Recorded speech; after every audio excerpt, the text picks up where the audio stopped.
தரமே கிடையாது. இதை எங்க வயிற்றால வாயால தான் போடுது. உள்ள வயிற்றால தான் போகுது. எங்களுக்கு இப்படி இருக்கு.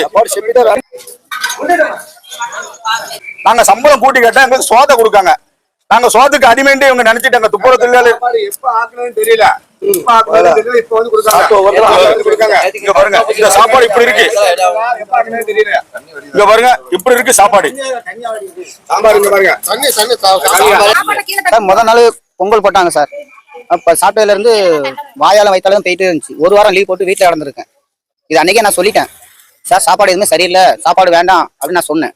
இல்ல என் கடமைக்கு நாங்க கொடுக்கதான் செய்வோம், அது நீங்க தூர போட்டாலும் சரி என்ன பண்ணாலும் சரி எங்களுக்கு தேவையில்ல, நாங்க அங்க கணக்கு கொடுக்கணும் அப்படின்ட்டாங்க. ஒண்ணுமே பண்ண முடியல. நாங்க வாங்கி தூர தான் தட்டுறோம். அது என்னத்தை வந்து நாங்க வாங்கி நேற்று வரைக்கும் வாங்கி தூர தான் போட்டுட்டு இருக்கோம். இந்த சாப்பாடு நாங்க கடையில வாங்கி சாப்பிட்டுருவோமா?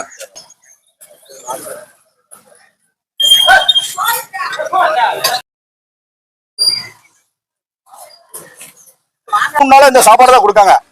3 நாளா இதே சாப்பாடு தான். இந்த பொங்கல் இது ஒரு உப்புமா தண்ணியா இருக்கு. பச்சடி கிச்சடி அது சாப்பாடுக்கு 100 தான். இந்த சாப்பாடு பொழுது எங்களுக்கு முதலமைச்சர் மு.க. ஸ்டாலின் அவர்கள் எங்களுக்கு காலை துப்புரவு பணியாளருக்கு காலை உணவு கொடுத்தாங்க. காலை உணவுல 1 மாசம் ஆச்சு. நாங்க 1 மாசம் காலை உணவா சாப்பிட்டுட்டு இருக்கோம். ஆனா 1 மாசமா சாப்பிட்டு ஃபுல்லா ஆஸ்பத்திரி தான் செலவு பண்ணிட்டு இருக்கோம். இங்க பாருங்க, இங்க சாப்பாடு இங்க பாருங்க இப்படி இருக்கு.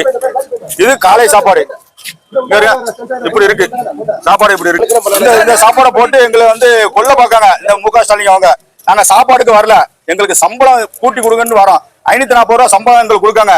எங்களுக்கு சம்பளம் 700 ரூபா 800 ரூபா கொடுங்கன்ட்டு நாங்க கேட்கிறோம். ஆனா அவங்க சம்பளத்தை பொறுத்து இந்த சாப்பாடை போட்டு எங்களை ஏமாத்துறாங்க.